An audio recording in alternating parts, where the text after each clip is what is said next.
Друзья, Лысая Ставка — канал с бесплатными прогнозами на спорт. Его ведет мой хороший знакомый, и у него действительно качественные прогнозы.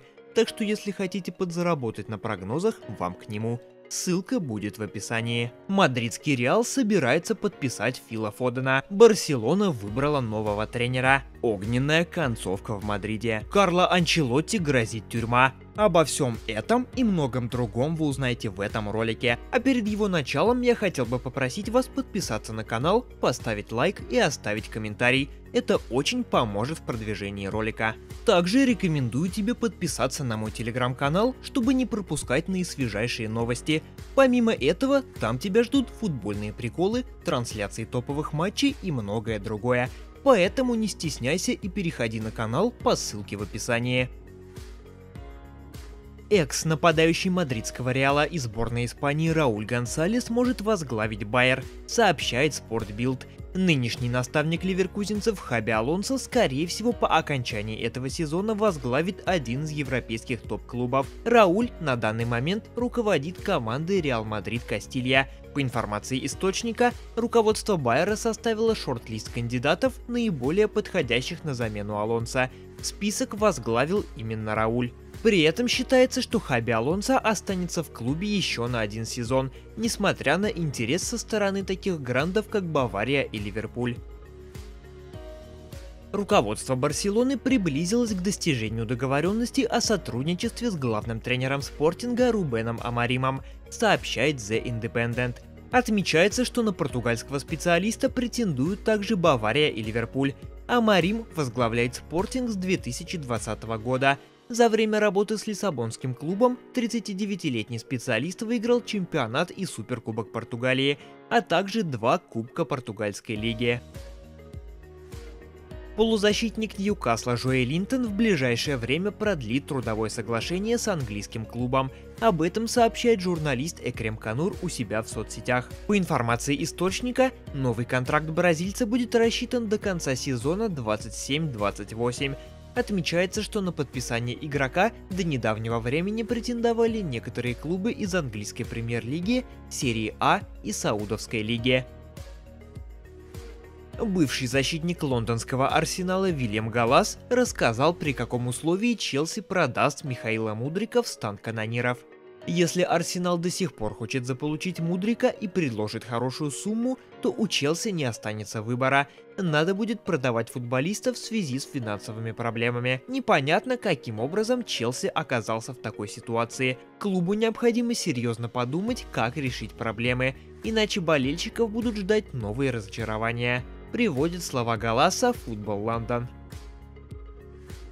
Netflix снимет сериал о требле Манчестер Сити. Стриминговый сервис выпустит документальный сериал, посвященный сезону 22-23, когда горожане оформили требл, выиграв АПЛ, Кубок Англии и Лигу Чемпионов. Ожидается, что в проекте будет 6 серий, а трейлер выйдет на этой неделе. По информации Daily Mail, Netflix заплатил клубу 7-значную сумму за права на съемку сериала.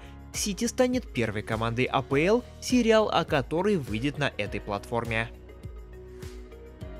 Ламин Ямал успеет восстановиться от повреждения к ответному матчу 1/8 финала ЛЧ с Наполи, сообщает Спорт.ЕС. По информации источника, медицинский штаб каталонцев пристально наблюдает за ходом восстановления 16-летнего футболиста.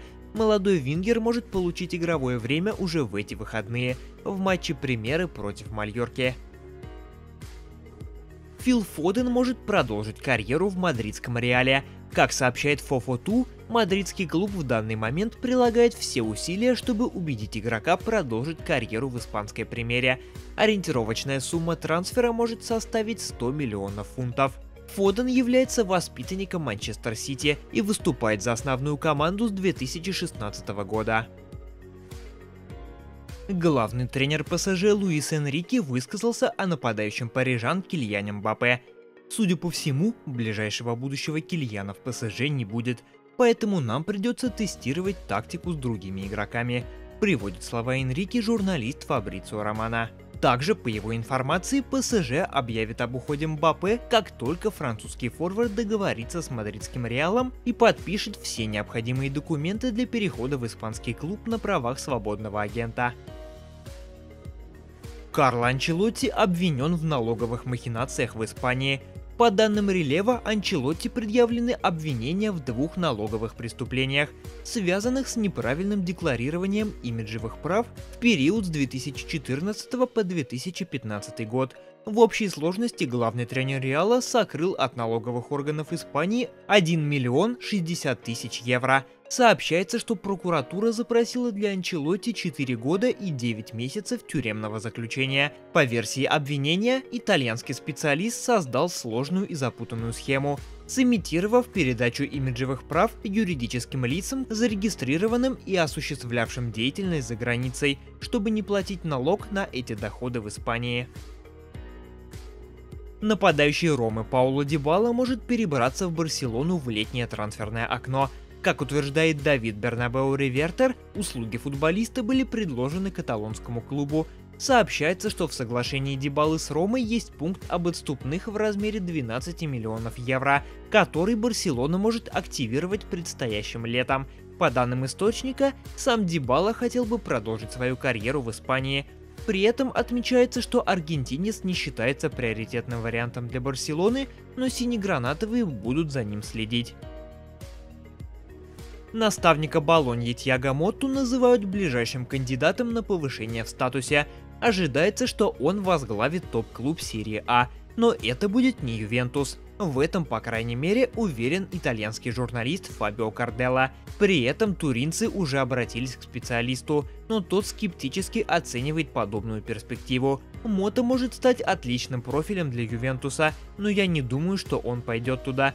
Может, размышляет над этим, но не пойдет, сказал журналист. Джуд Беллингем дисквалифицирован на 2 матча Ла Лиги. По данным Релева, хавбек был наказан за отношение презрения и невнимательности к судьям, менеджерам или спортивным властям. Напомню, что в компенсированное время ко второму тайму матча против Валенсии Беллингем забил гол с передачи Браима Диаса, но главный арбитр встречи Хесус Хильмансана не засчитал его, дав свисток о завершении матча за несколько секунд до этого. Затем судья удалил возмущенного Беллингема. Кроме того, полузащитник оштрафован на 600 евро. Еще 700 взыскали с Реала. Таким образом, Беллингем пропустит матчи с Сельтой и Осасуной. Туринский Ювентус все еще рассчитывает приобрести летом полузащитника Аталанты Тёна Капмейнерса. По информации La Gazzetta dello Sport, старая сеньора не намерена платить за нидерландца требуемые 60 миллионов евро компенсации, но руководство при этом придумало способ снизить ценник. По сведениям источника, Ювентус готов включить в сделку своего нападающего Матиаса Суля, который пользуется большим спросом на трансферном рынке. На счету Капмейнерса в этом сезоне 8 голов и 3 ассиста в розыгрыше серии А. Главный тренер миланского Интера Симоне Инзаги действительно является кандидатом для Ливерпуля на замену Юргену Клоппу. По информации от La Gazzetta dello Sport, мерсисайдцы всерьез присматриваются к итальянскому специалисту.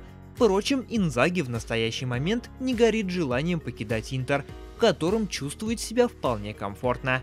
На сегодняшний день команда Инзаги уверенно лидирует в итальянской серии А. Отрыв от второго места, на котором располагается туринский Ювентус, составляет 15 очков. Этой ночью состоялся ответный матч 1/8 финала ЛЧ между мадридским Реалом и немецким Лейпцигом. На 65-й минуте хозяева открыли счет в игре. В их составе забил Винисиус Жуниор, которому ассистировал Джуд Беллингем. Спустя 3 минуты гости восстановили равновесие на табло.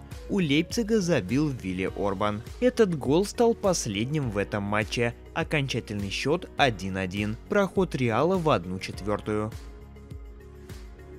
В параллельном ответном матче встречались Манчестер Сити и Копенгаген. На 5-й минуте матча горожане вышли вперед. Голом отметился защитник Ман-Сити Мануэль Аканже. Спустя еще 4 минуты ворота Копенгагена поразил форвард Хулиан Альварес. На 29-й минуте Копенгагену удалось отыграть один мяч усилиями Мухаммеда Эль-Юнуси. Однако перед самым свистком на перерыв форвард горожан Эрлинг Холланд вернул своей команде преимущество в 2 мяча, установив окончательный счет матча 3-1.